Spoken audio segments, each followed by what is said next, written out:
So, I've been wanting to make this video for a while now, so here it is. This is my journey of becoming a magician, the stories and struggles. This is going to be a long one, so grab a drink. Let's begin.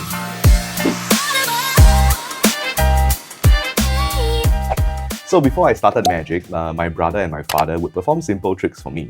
I remember very clearly that my brother would buy like special trick decks from a local magic shop, and he would perform this trick for me. I would select a card, he would place it back into the middle, and then he would repeatedly jump back to the top.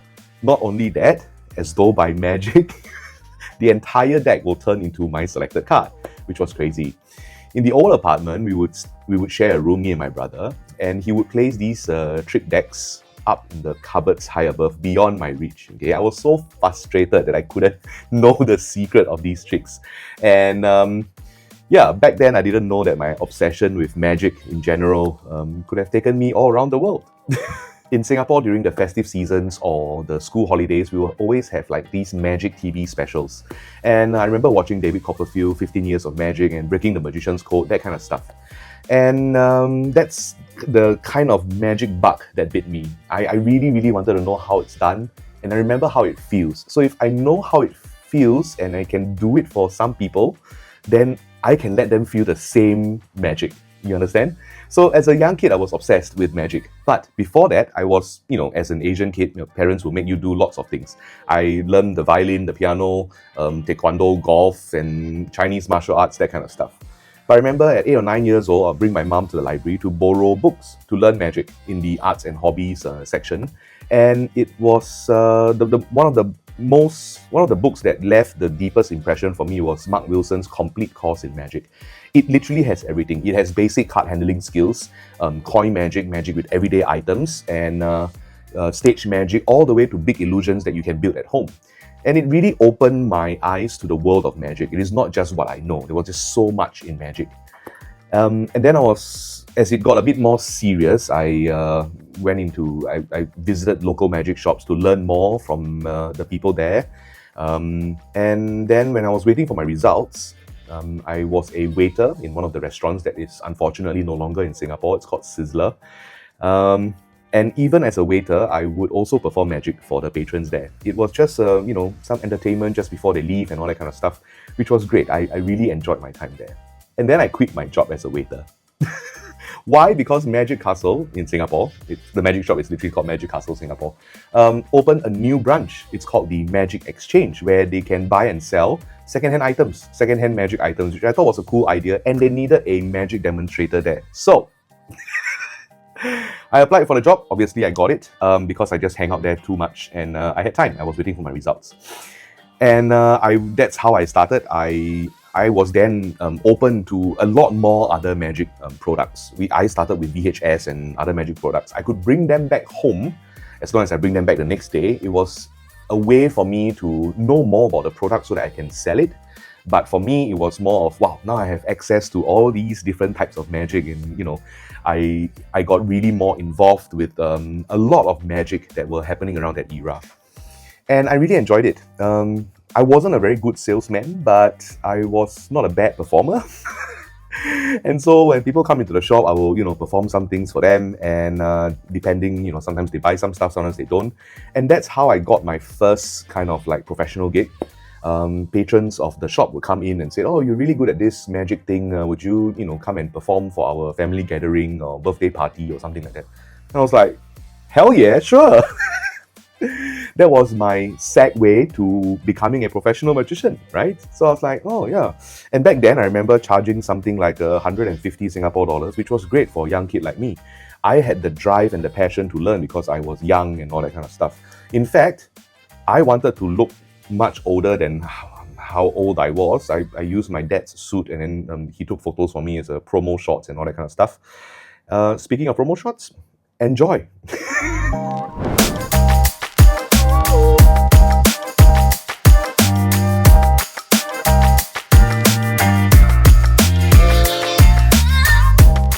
So when I started, I purely did close-up magic because I love the intimacy of the performance and the magic that happens right under their noses. And then I started to roadie for other magicians in Singapore. They were more established, they were already doing shows. for like family day events on stage, corporate dinners and stuff like that. And they would take me under their wing. I would learn how to set up their show, do the music cues, when to bring the next prop up on stage, that kind of thing. And they also taught me about the show business side of things, right? How to work with event companies and all that kind of stuff. And they were very nice. If they weren't available for any of the close-up gigs and stuff like that, they would have me, and I would go perform at their corporate close-up gigs and all that, which I'm really thankful for. And very shortly after, I started learning stage magic. Now, because in close-up magic, I love all the difficult sleight of hand, so it's very natural for me to progress into what we call manipulation magic, to appear cards out of thin air, billiard balls, and even perform with doves. I got my first stage show as a guest performer with a 5-minute spot. It was a part of a bigger show that was held in a mall. It was like 12 Days of Christmas, where they had like caroling, they had acrobats and singers, and the MC would play games with the people who were watching and all that kind of stuff. And then there was magic. And then I was the 5-minute magic act in the bigger magic show. I remember very, very clearly that I was on stage, I struck my pose, and then music played. And I could not look at the audience once, not even once. It was as though somebody was just holding on to my head and wouldn't let go. Like I couldn't look up to the audience. I guess that's how stage fright feels like, right? I've never experienced that before. Now, bear in mind, I'm okay to like do public speaking and all that kind of stuff. In fact, when I was in school, I did like public speaking and all that. So I was very comfortable with an audience in front of me. But back then, doing magic, it was just, I don't know, just that feeling of fear and all that kind of stuff. The second time was a bit better. I could look up to the audience and all that, but yeah, it was just so bad for me. But of course, I was determined to do better. So I would build my 30-minute show, and I would reach out to event companies to see if they're willing to hire me for their family events and all that kind of stuff. And I also did a lot of pro bono work for children's homes and old folks' homes and all that kind of stuff, because I needed these performing experiences to become better. And then word got around. Back then, there was no like website yet. I only had my name card. Speaking of website, there is a funny story about that as well, which I'll tell you in a bit if I remember. So word got around. I started doing a bit more shows and all that kind of thing. And I won some awards in like local magic clubs and all that. And I would use these awards as my accolades and sell myself, right? So that was how the business side of things worked. And then the website. So jeremytan.com wasn't a thing. When I first wanted the website, it was owned by some mathematician or engineer. They were posting like formulas and all that kind of stuff on there. And every day for like 2 years, I would check that website, hoping that one day it will be, available. And yeah, about 2 years later, it was available. And I was like, so immediately I bought it, and it was like way long time ago. And it's been mine ever since, jeremytan.com. And then I started my tertiary education. And I wasn't like super busy with lots of shows and all that kind of stuff. I was still juggling between studies and doing shows, and also helping the magicians as a roadie whenever they needed help. Then came the military service. So in Singapore, in case you're not Singaporean, any male, we are mandatory to serve our nation for 2 years full-time, and then 10 years after, a minimum of 10 years after, as conscript, or we call them reservists, right? So we'll go back up to like 3 weeks, maybe 4 weeks in a year to do our training and all that kind of stuff. So that was kind of like the downfall of my career. I say my career because magic was the only thing I knew that would earn me money. So I couldn't commit to the shows, because when I was in camp, there was no guarantee that we would be able to book out during the weekends and all that. We would have sometimes punishment, or we have like guard duty to do and all that kind of stuff. So I pushed away a lot of shows, and people stopped calling me. And I was still practicing magic. In fact, I was doing magic in camps during their celebrations and all that kind of stuff, during our passing out parade and all that kind of thing. I also did some magic for them. So you see, 3 months of basic military training, and then I went into officer cadet school, which took up another 9 months. That's a whole year. And then I served another year as I commissioned as an armor officer, and then I served as an intelligence officer as well. And we were doing training and all that kind of stuff. So it was a full 2 years of me not really doing shows. And it was also like illegal to moonlight. So yeah. Then came 2008, where I finished my military training. And I started going back into the industry, contacting the events company and all that. Hey, I'm available now and all that kind of thing. Sure, I got some shows, but it was just enough for myself, like to put food on my own table. And back then, I was still staying with my parents, so I didn't feel the pressure of saving any money. On top of that, my way of improving magic was to buy more magic. Okay, and I learned that the hard way, honestly. For me, I've been very bad with money, and so what I do is that I would spend future money. So, for example, okay, this week I got 2 shows. Perfect. So I got X amount of money, which is great. So now I can go buy magic props, right? And it just compounded over time, and it was really, really bad. I had to learn the hard way. Also, I've never taken magic as a job or a business, because whenever somebody were to call me, hey Jeremy, are you available for show? I would say yes. And our client's budget is this much. Could you give us a discount and all that? And I would always agree. And that was the problem, because I really enjoyed performing. I love seeing people's reaction. I love being able to entertain them and all that kind of stuff. Which was bad, like really, really bad. There were a few low moments in my life. In 2009, I ended a relationship, a 6-year relationship. And then in 2010, I found my current wife, Angel. And back to being bad with money, it was also one of the lowest points of my life. Like, I would go to an ATM to withdraw money. I have money in there, but it was below the minimum of how much I can withdraw. So it was really bad. Like, I keep reminding myself that, Jeremy, I would never want to be in that situation ever again. Unfortunately, it happened a few more times, okay, because I was just really, really bad with money. So take note, if you ever want to become a magician, or you have your own business and all that kind of thing, it's very important to save money, not spend future money. I was just really, really bad at it. So don't be like me. In 2009, I attended my first FISM World Championships of Magic. This was held in Beijing, and FISM stands for Federation of International Society for Magicians, one of those. It is considered the Olympics of Magic. They have many different categories like Grand Illusions, Stage Magic, General Magic, Manipulation Magic, Close-Up Magic, Parlor Magic, Card Magic, Comedy, Mentalism, so on and so forth. Okay, so it's like the Olympics. There are many, many different categories, and magicians from all around the world would come to this competition to compete, and that's where they will crown the best magicians of that year. Happens every 3 years. So in 2009, I attended FISM Beijing, and I was really inspired. I finally get to meet the people that I grow up watching and learning from through books or videos and DVDs and all that kind of thing. And now I finally get a chance to interact with them and learn more from them, right? And it was really inspiring. So one of my bucket list things was to compete in FISM 2012. See, 2009, 2012 was the next one, 3 years apart, right? My opportunity came in 2011 because in 2012, they had this new rule. In order to compete in this World Championships of Magic, you had to compete in your own continents first. So there was FISM Asia, FISM North America, Latin America, there was FISM Europe, there was Oceania, so on and so forth. So if you place or win in your own continents, then you qualify to go and compete in the World Championships of Magic, which made the whole competition a lot harder. And so 2011, it was held in Hong Kong, FISM Asia, and I signed up for it because that was my gateway to the World Championships of Magic.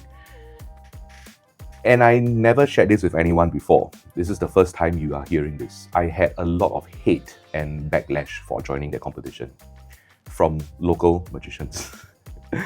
The backlash was that, when the list of competitors came out, everyone was like, Jeremy, why did you even join this competition? Do you know who are the other competitors?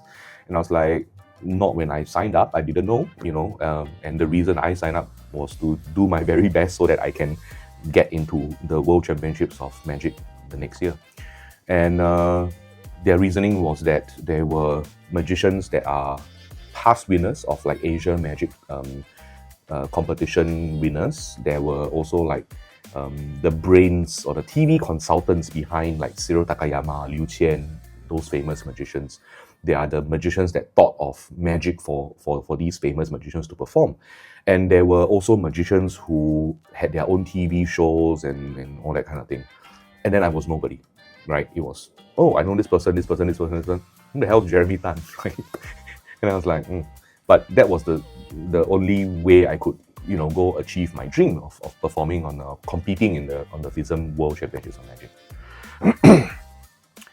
And so, yes, I received a lot of hate. There were so much so that people were like, "Oh, I think you're going to give Singapore a bad name and the Magic scene a bad name. Why do you even, consider competing in this? Like, do you just want to gain experience?" That kind of thing. And I was like, no, my goal is to, compete in FISM World Championships. And so I did my competition and I came in first, runner-up in the close-up magic category. Second place in FISM Asia. Many of you who has watched my videos before, you've probably seen me do a lot of card magic and gambling stuff and card cheating skills and all that kind of stuff. What you don't know is that my love for coin magic. So for that competition, Angel and I came up with some ideas, a whole routine to do with coin magic and finger ring and all that, and competed and we won. And so when the news broke, there were newspaper articles written about me.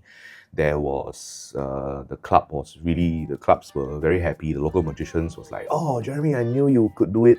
I knew you would win. I had all the confidence in you when you signed up for this competition," and all that kind of thing. And I was like, I'm sorry, what? Like, where was all this, nice compliments or encouraging compliments when I first signed up for this competition? And I really felt very sad because, these are the people that I grew up with together, learned magic together, and shared magic as an art, right? And I didn't have the support back then, but when I won, suddenly everyone became my best friend, right? So much so that they were asking me to perform my award-winning act for the members and all that kind of thing, and I said no. It is what it is, right? I mean, if you were in my shoes and you knew how I felt, I think you would answer the same way as well. All the hate aside, it was a huge accomplishment for me, okay? Throughout Singapore's history, no one has ever won a FISM award. I was the first one and still is the only one to this date that has ever won a FISM award. I have very different thinking about competitions in Magic these days. Yeah, with that said, this year, this year in FISM 2025, there is a new category, an online magic category, okay, which I won Breakout Content Creator of the Year. So now I'm a 2-time FISM award winner, I think. But to me, it wasn't important. When I won the FISM Asia, it was one of my biggest achievements ever. And then following that, I was awarded Magician of the Year by the International Magician Society. I use these awards to sell myself as marketing tools to sell myself as a performer. I got a lot more gigs and all that kind of thing. Then came 2012, the World Championships of Magic held in Blackpool, UK. I was this close to not attending this World Championships of Magic. And the reason was because I couldn't afford it. I really couldn't afford it. Everything was just so expensive. Bear in mind, this is back in 2012, where everything is almost 2 to 2.5 times more expensive, the currency exchange rate, right? The convention fee was 500 euros. The flight there from Angel and myself was 5 grand. We couldn't afford to stay in the hotels, so we had to stay in an Airbnb, which still cost money, and then food and all that kind of stuff, right?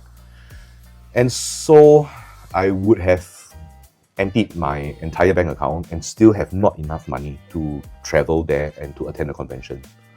So I reached out to my local clubs and said, hey, since I'm representing Singapore and Asia to compete in the World Championships of Magic, here are the list of things that, if you could help, please do, right?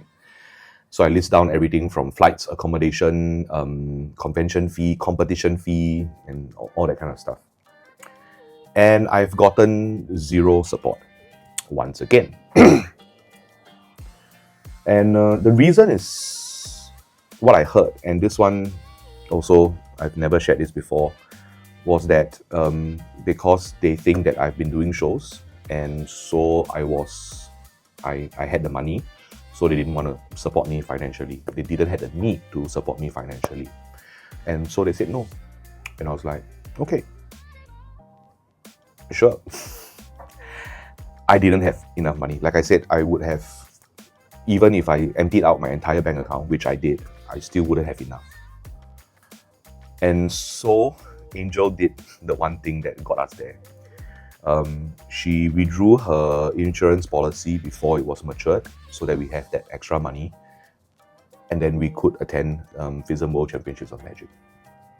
And that was a huge sacrifice to fulfill my dream. And I'm forever grateful and thankful for that. I didn't even win. I didn't even place. And to me, it wasn't sad at all or anything like that. It was a bucket list moment for me. And to believe in myself and to stand on that stage to perform for other magicians was a huge dream of mine. And I'm just happy that I was able to do it. Well, like I said, I use these awards as marketing materials for me to get booked for more shows. The opinions of the other magicians were not important to me anymore. And the reason for that is because they are not responsible to put food on my table, right? So, do whatever you love. And if somebody believes in you, good. If not, just believe in yourself and go forth. We kept pushing the limit of the magic scene in Singapore, as well as the events and entertainment industry. We came up with a lot more other shows, we did Grand Illusions, we did Costume Quick Change Act in Singapore. We also did close-up magic on stage, my reading show, and Angel even had her own glitter painting show. It's a standalone and all that kind of stuff. So we kept pushing, kept getting more shows, and we were starting to get a lot more bookings and all that kind of thing. And we started to get very busy. And thankfully, with Angel's help, I had a little bit of savings. Then came 2014. You see, back in 2010, we applied for an apartment and it took 4 years to build. So now it was time for us to collect the keys. Long story short, my credit score was not good because I was self-employed and all that kind of stuff. Okay, I don't want to bore you the details. But basically, I couldn't get a loan from the Housing Development Board, and instead I need to go get a bank loan. And they could only loan up to 75%. Okay, if you could get a HDB loan, you will be up to 90%. Okay, so we still had to pay the 25% upfront in cash or otherwise in order to collect the keys. Now, that 25% amounted to something around $70,000. Sure, I was doing shows, but I didn't have $70,000 just lying around in my bank.